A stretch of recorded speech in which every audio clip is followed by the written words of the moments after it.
Okay, everyone. So now I'm talking about taxpayers funding arenas, whether that be AHL or NHL.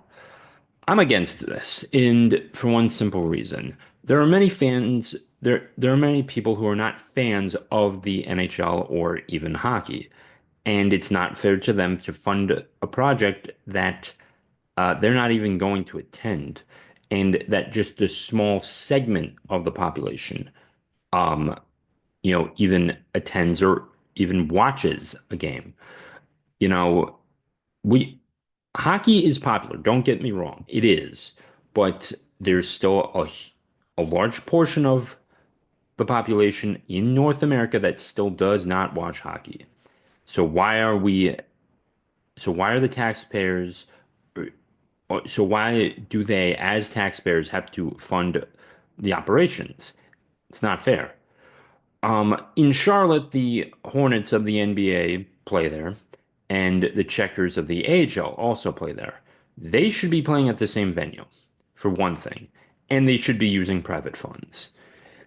And it takes up less land too, and everyone, and it's also cheaper. Now you would have to maintain, find I don't know, you'd have to build a maybe a garage for the Zamboni, but really you're going to be saving money in the long run. The arena really does need to be in in one place, and if you're in the same city, that's what you really should be doing, and it should never be fall on the taxpayers. The owners of both really should be finding a way to finance this and using their own money, not going to the taxpayers.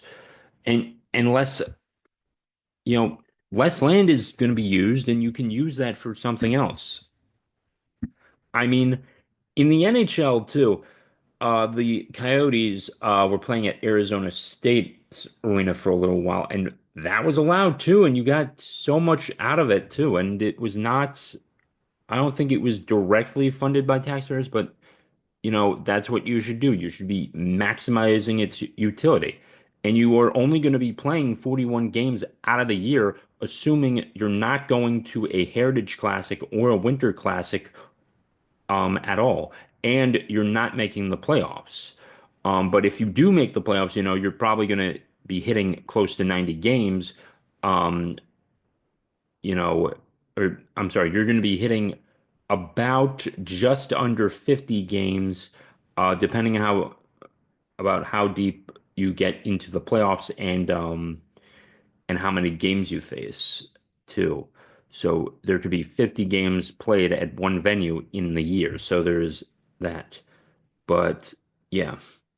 The San Jose Barracuda could also be playing at the San Jose Sharks arena, and you can have two owners split the difference and fund that arena too. So there is that option too. Um, Now, here's a crazy idea. I think that Bettman and Adam Silver, or better yet, whoever the new NBA commissioner will be, because we know Silver's going to be on his way out sooner rather than later. They're going to be out of they should be coordinating where they're setting up venues, and and all arenas need to be structured for both NHL and NBA games. Now, Atlanta is one city that could certainly have an AHL team play in the venue. The Hawks can have an AHL team right there. Now, I don't think they're going to get an NHL team back. I don't think they should.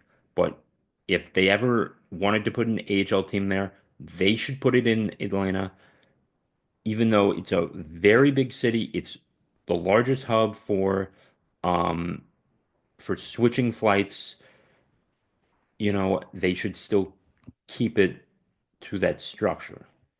And so that is the suggestion. Now, this would take a huge payload off the taxpayers.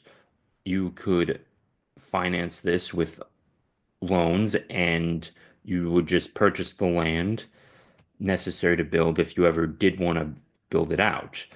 Now, the Timberwolves and the Wild. I do want to talk about this one. The Timberwolves and the Wild are play at different venues. technically play in two different cities. The, the Wild play in St. Paul and the Timberwolves play in Minneapolis. They are not in the same arena, which is kind of crazy when you think about it too. Um, but I guess that would really be the only exception too. Now, the Twin Cities areas is di much different than any other area. It's it's two mayors, separated by the Mississippi too. So there's that. Now, state funds could still get involved in this. They could still be involved, and in any state that is involved in any fundings, you have to find a way to put both an NBA team and an NHL team in one arena.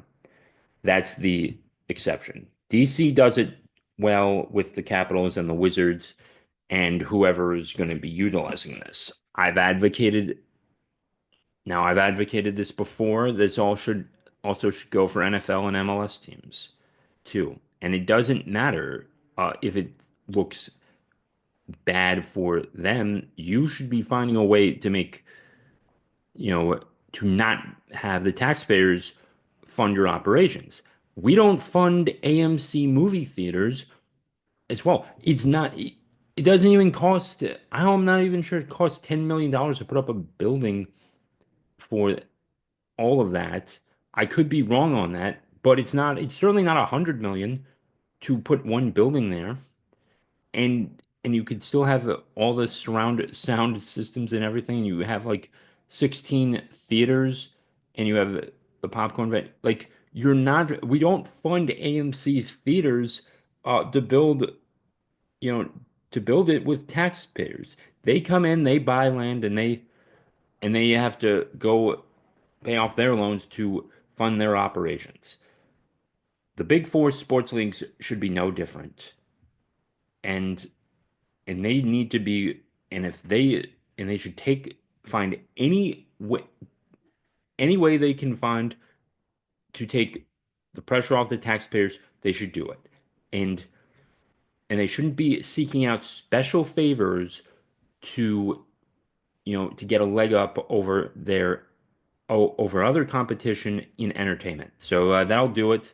Very odd video coming on this channel today, but I did want to just get that out. And with that being said, please like and subscribe. And if you're browsing your way on through here, please be sure to share it with a friend. And let me know what you think in the comments section below. Take care.